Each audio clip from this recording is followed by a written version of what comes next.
Answered prayer. The best gift that God gave to man was His womb. And it is activated by giving us choices. That's why we need to choose. The life partner, husband or wife, was not chosen by God for you because He has given you a will. So we have to choose. That's why we need to pray for guidance. So, Ricky Tamayo prayed for his wife like choosing a meal that he wants from a menu. Greta also prayed and laid down her long list before God. But one day, while encoding the names of the pastors and leaders to attend the Shake the Nation conference, he uttered a simple prayer and said, Lord, kahit isa lang dito sa mga listahan ng 300 pastors and leaders na ito. That was year 1997.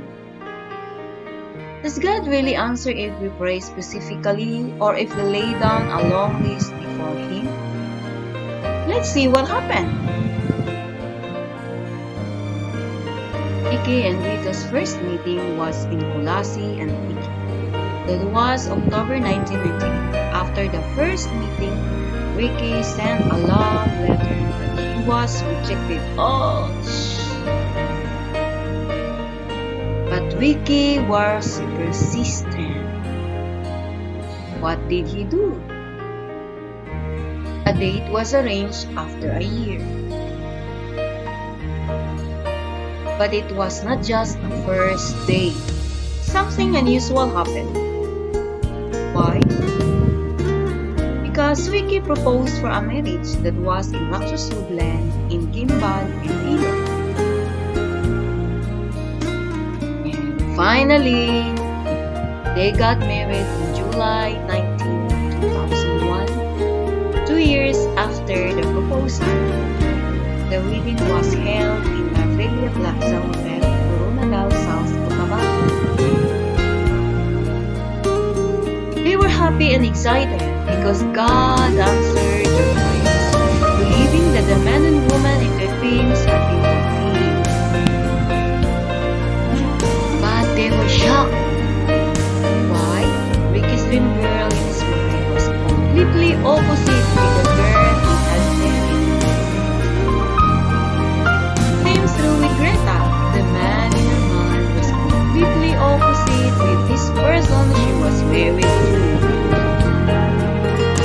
Since their expectation of one another was unmet, for 16 years their marriage was not very successful.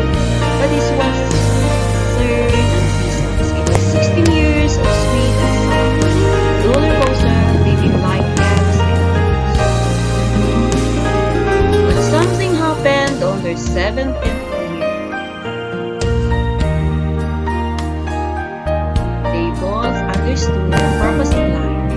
Having knowledge about your purpose and understanding your purpose are two different things. Ricky understood his purpose as a man, as it is stated in Genesis chapter 2. He understood that he is a leader by authority. He understood that he is a provider, the one earning to provide the needs of his family.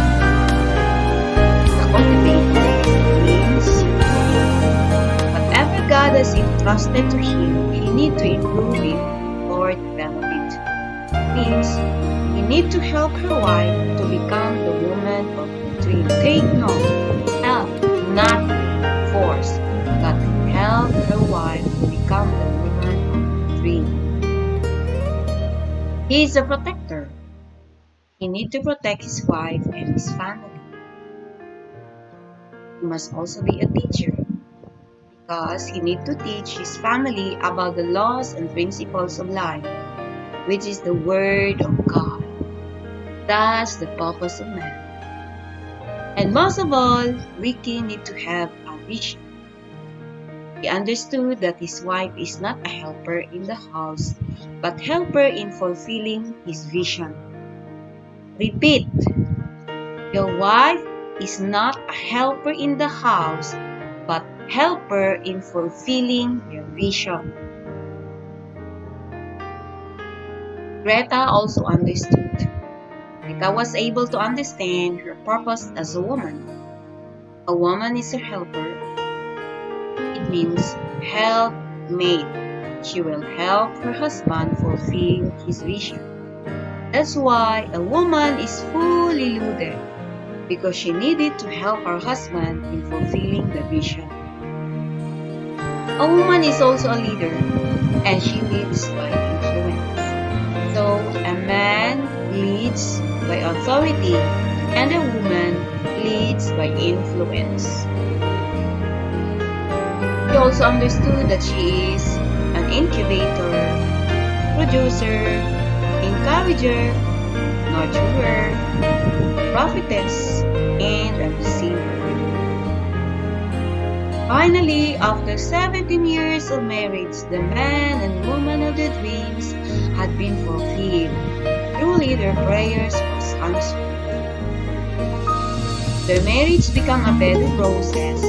No more quarreling, no more conflicts or arguments. Since the day they understood, that was also the time they experienced living peacefully, joyfully, and victoriously together with their only son, Hans Mayor. Today, we are celebrating our 90th wedding anniversary, going sweeter and stronger in our relationship, wherein every day is like a honeymoon, enjoying our relationship as married couple, as husband and wife,